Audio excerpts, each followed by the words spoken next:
closing out the 24 hours Vince Russo called the biggest of his WCW run to date. Nitro on December 20, 1999 was set for the payoff of the main angle built since the start of the Russo-Ferrari regime in the last 2 months, while kicking off the storyline that will carry the company into 2000. WCW set up the follow-up of the Starrcade finish throughout the first hour, with Roddy Piper arriving to the building with his son before going to Russo's office, with Russo asking Piper if he brought his son for sympathy as he's not gonna get any from him, telling him that last night they made a deal and Piper needs to do one more thing to seal it: go to the ring and tell the people that he sold out and was responsible for the hard Goldberg finish to take the heat off Russo. Piper then cut a promo on Russo telling him that he's tired of phonies like him thinking they know the business he built since he was 15 years old, crediting him and Hogan for the explosion of the industry during the mid-80s, saying that they didn't need any writers to make it happen, closing the segment saying that he's gonna put his son in the car with security before coming back to shoot and tell the full story. After last night's Montreal remake finish, the announcers told viewers the story of Russo being part of the WWF creative team when Vince McMahon screwed Bret Hart at Survivor Series 97, openly acknowledging all the names involved from both companies, with Nash following seconds later coming to the ring with no music for an unscheduled appearance, cutting an aggressive worked-shoot promo on The Office saying that in this business there's no benefits, medical insurance or disability, and management will use everyone in the locker room until they can't make $1 off them and throw them out, saying that one of the codes they live by is that the boys never screw one of the boys, telling Bret that he broke the code just as he arrived to the building. The promo, which saw Nash cursing throughout in addition to the language used in the Piper-Russo segment minutes earlier, followed by a Revolution segment which also saw Shane Douglas continuing with the strong language, all taking place already in the 8 to 9 p.m. hour, including him telling standards and practices to go to hell during the promo, led to WCW issuing a press release the next morning saying that the reason was a TNT network delay booth operator did not report to work on Monday evening, and his absence was not immediately realized due to the fact that the broadcast operations center and the delay booth are located in different areas of the building. Roddy Piper came to the ring 5 minutes from 9 p.m. for his hyped promo explanation, with Bret and Goldberg watching on monitors backstage, closing out the first hour drawing Nitro's highest rating in over a month with a 3.9 rating. Admitting that he sold out last night but said that he's not a phony unlike Vince Russo, saying that people want to see athletes fighting in the ring and not the BS Russo makes them do, apologizing to Bill Goldberg saying that he's one of the greatest talent he has seen in a long time and didn't deserve it to bring him out, telling Piper that he tried to make sense of the situation since last night, and Piper made the wrong decision, but unlike him he will never sell out. Bret Hart was out next, telling them to stop blaming him as the heat is on The Office and he doesn't want the belt anymore, vacating it before going to confront Russo in his office, telling Bret that he did it for him as a favor back for Montreal, with Bret throwing out the belt to lead to Russo booking the Goldberg vs. Hart rematch for the main event. As Nitro, with a series of strong promos and despite only filling half a quarter, saw the opening quarter drawing its joint highest rating since September with a 3.5 rating. Raw in front of another sold-out crowd in Houston, Texas opened with the continuation of the Triple H Stephanie in Charge storyline, with them booking the show on the spot throughout the night, opening with an Outlaws vs. Test handicap match along with Hunter booking 2 more matches backstage involving Edge, Christian, the Hardys and Kurt Angle, with Raw's opening quarter going up against the Piper Goldberg Bret Russo angle on TNT, saw the show opening with a 4.7 rating to Nitro's 3.5, Raw's joint lowest rated opening segment of the year.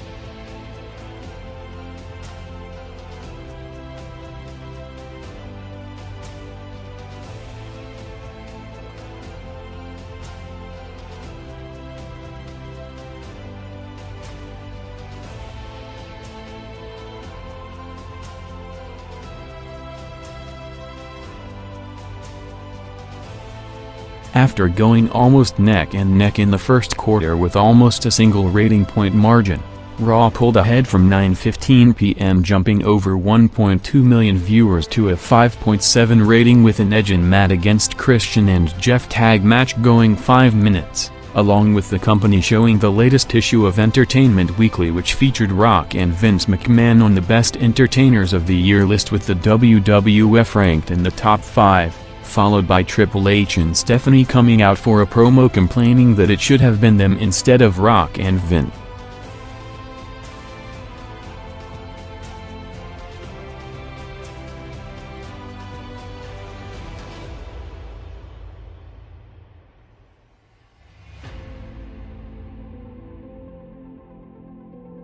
While Nitro had the former 3 members of the Jersey Triad with Paige Bigelow and Kanyon in a 3-way going 4 minutes, with Paige walking out mid-match and Kanyon going over, the gap between the shows continued to grow, with Nitro dropping to a solo 2.4 rating going against Triple H calling JR to the ring, with Hunter responding to the Entertainment Weekly article introducing 2 pictures of him and Stephanie near the Titantron for the rest of the show, before continuing to taunt JR, including pushing and threatening to break his arm like he did in August to bring out Mick Foley for the save, saying that he watched what they did so far with no response but now is the time, challenging Triple H to pick on someone his own size and take the first shot, starting the build-up to the Rumble title match, with Hunter booking Foley in a boiler room brawl against mystery opponents for later in the show, as the quarter, which included the Mankind Hunter confrontation followed by a Kurt Angle vs Viscera match, gained over 900,000 viewers, further to a first-hour high 6.4 rating.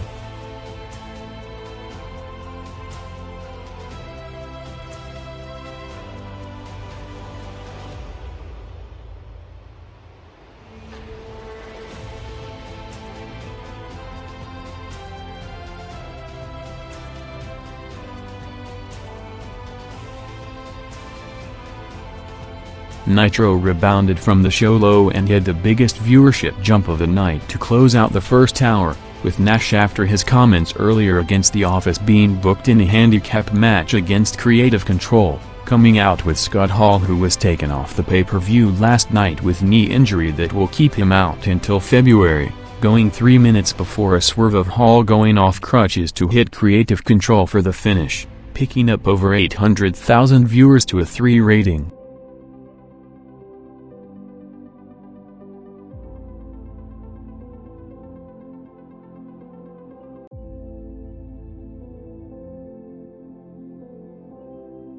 Next on Raw was a 3-way tag team match with Hunter booking Moolah and Mae Young against the Dudleys and Acolytes, as while Triple H was gaining more power on and off screen, one of DX's main targets since signing with the company, and Chris Jericho reportedly had a meeting with Vince McMahon after the SmackDown taping last week regarding his in-ring style, which was criticized throughout his first few months for having problems with the WWF and ring psychology, with rumors going as far as Vince offering Jericho his release from the company, which JR later denied, and Jericho responding to the story on his own website saying not to believe everything you read and that he's looking forward to having a long and successful business relationship with Vince and the company, noting that he has become a better wrestler in the past 4 months and with further guidance from everyone in the company he expects to get better in the near future.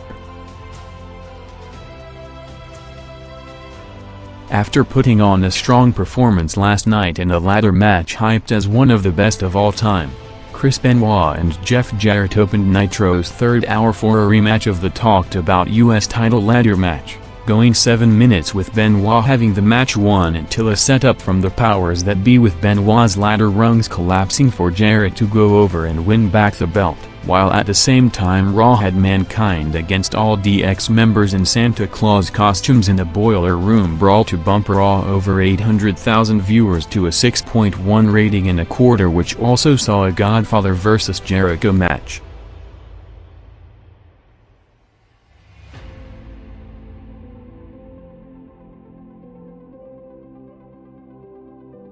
On an interview on the WCW website during the week, Russo talked about the big angle to come at the end of this night, saying that everything they did to this point was to put things in place for the big angles at Starrcade and the next night on Nitro, as well as saying that the powers that be authority figure will be phased out of TV to put the focus on the new top heel group to debut tonight, while talking about his political clashes with TNT and internally within WCW, noting that there was no problems for the first 6 weeks, but since the sponsor issues started with the WWF standards and practices started to be heavily involved in restricting the TV scripts on a weekly basis, while saying that people in the office are trying to undermine and stab him in the back just like J.R. Cornette and Pritchard did in the WWF when he took over their positions. Meanwhile, Russo had a meeting with Turner executive Brad Siegel, who gave Russo assurance of him getting the promised 6 months talked about when he signed with the company to turn things around. Raw's peak quarter came at an unusual time slot between 10:15 to 10:30. Featuring a Val Venis vs Hardcore Holly over-the-top topless match with BB and Tori on each side, picking up over 600,000 viewers to a 6.5 rating.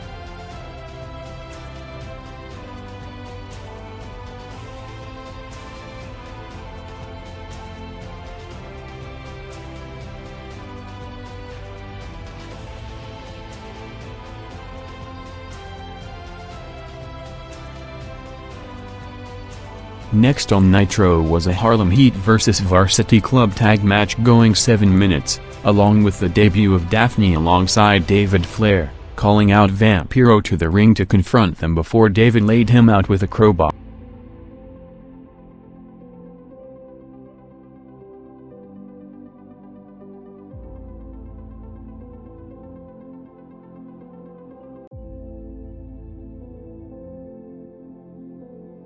Rock made his first appearance on the night over 90 minutes into the show, coming out to a massive ovation for a Brahma Bullrope match booked by Al Snow's request less than 20 minutes before the match, with Rock continuing the road to the Rumble match with another major boost for the event coming during the week, with Undertaker returning to the ring in Puerto Rico, working a tag match with Viscera against Kane and Godfather in preparation for a return on the show. Rock and Snow went 5 minutes until the Outlaws' interference, with Al Snow going over in a surprise finish, setting up a cage match between them for SmackDown on Thursday.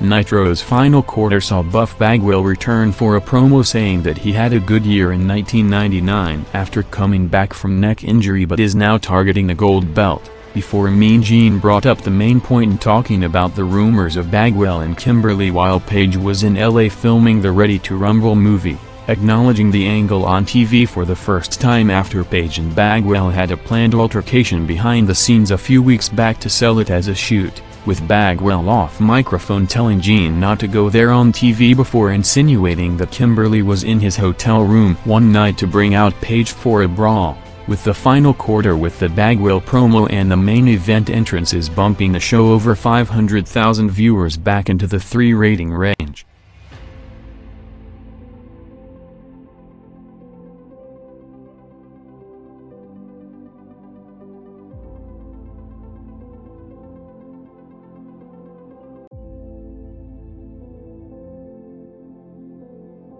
Raw opened its final quarter with a 6-man tag match of the 3 members of Too Cool against the Posse going 4 minutes, followed by the main event entrances of The Big Show vs Kane WWF title match, kicking off just before 11 p.m. to cross over into the Overrun, going 7 minutes in total, with Show and Kane working hard in the main event position with a series of high spots to end, with the Outlaws interfering to distract Kane and kidnap Tori for Big Show to powerbomb him through the announcer's table, with Raw's 6-minute Overrun picking up over 700,000 viewers to a 6.1 rating.